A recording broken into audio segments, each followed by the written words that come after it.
Жантақтың емдік қасиетін білесіз бе? Қазір жантақтың гүлдеп жатқан кезі.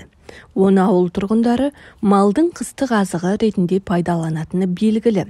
Ал емдік қасиеті туралы біреу білсе, біреу білмес. Сіздермен бірге Жанға дауа арнасы. Пайдалы ақпаратты көрмес бұрын арнаға тіркеліп, қолдау білдіріп, лайк басып жақындарыңызбен бөлісуді ұмытпаңыз. Осыдан бірнеше жыл бұрын менің өтім толып қала беретін.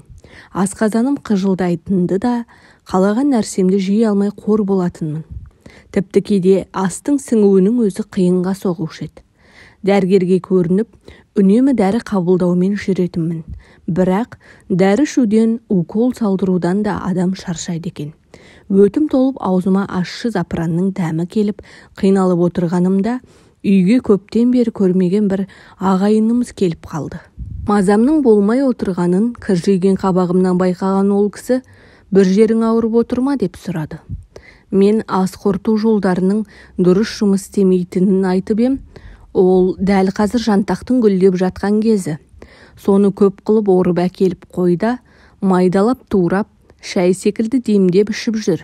Аттай болып кетесің деді. Туысымыздың жасы ұлғайып қалған кісі еді. Сөзіне сенер-сенбесімді білмедім.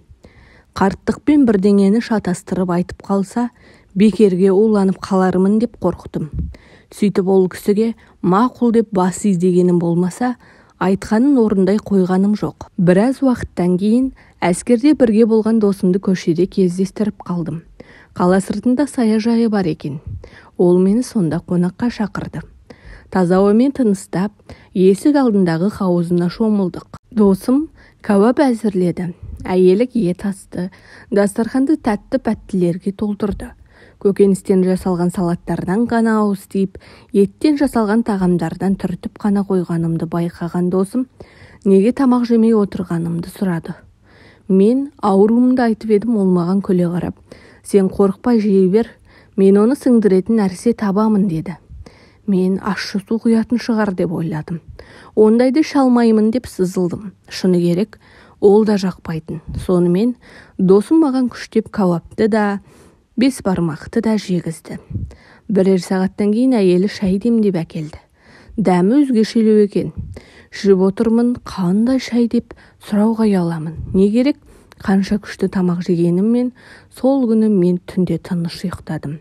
Запыран да мазаламады, асқазаным да қыжылдаған жоқ. Ертесіне қайтып бара жатқанымда досым құтыға салынған бірдеңені берді. Не екенін сұрағанымда ол, бұл сенің ауруыңнан айықтыратын нәрсе. Күніге осының бір шай қасығына бір стакан қайнаған су құйып, іше бер, жақсы болып кетесің деді. Әрі қарай қазбалап сұрауға ұялып кете бардым. Үйге келген соң, досым берген шөпті үзбей айға жуық уақыт іштім. Шынында да жағдайым түзеліп қалды. Бұрынғыдай мазам қашпайды. Емдік шөпім таусылған соң, досыма қоңырау шалып, өткенде берген шайының таусылғанын айтып, тағы бар ма деп сұрап едім. Ол кеңкілдей күліп, соның не екенін байқамағаның ба? Кәдімгі жантақ қой. Соны гүлдеген кезде орып алда көлеңкеде кептіріп, ұнтақтап шай қылып іше бер. Бойыңда ауру қалдырмайды деді. Содан бастап жас шықса жантақ жинап алатын болдым. Сөйтіп оны шай ретінде ішіп жүремін. Қазір денсаулығым 100% жақсарып, өзім де жасарып кеттім деуге болады. Жантақтың суыққа қарсы, ыстық түсіретін, жөтелді басатын, жараның аузын жиыратын, зәр айдайтын, іш қатуын болдырмайтын қасиеттері де бар. Ол геморройды да жақсы емдейді. Ем ретінде жантақтың гүлін, тамырын пайдаланады. Іші қатып ауыратындар жантақтың алдын ала кептіріліп ұсақталған тамырының 2 шай қасығына 1 стакан қайнаған су құйып 7 минут қайнатады. Қараңғы жерде 30 минуттай тұндырып суытады. Содан соң осы қайнатпаның бәрін аш қарынға бірден ішіп қою керек. Ішті жақсы жүргізеді. Ал жатыр мойынның эрозиясы, іріңді отит және геморрой аурулары кезінде жантақ ваннасын қабылдау керек.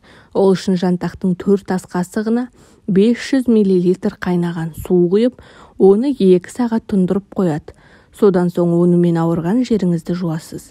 Жантақтың осындай емдік қасиеттері бар. Дегенмен, оны пайдаланбас бұрын емдеуші дәрігеріңізден кеңес алғаныңыз дұрыс. Құрметті көрермен, бүгінгі ақпарат сіз үшін пайдалы болды деген сенімдемін. Жақындарыңызбен бөлісіп, каналға тіркелуді ұмытпаңыз.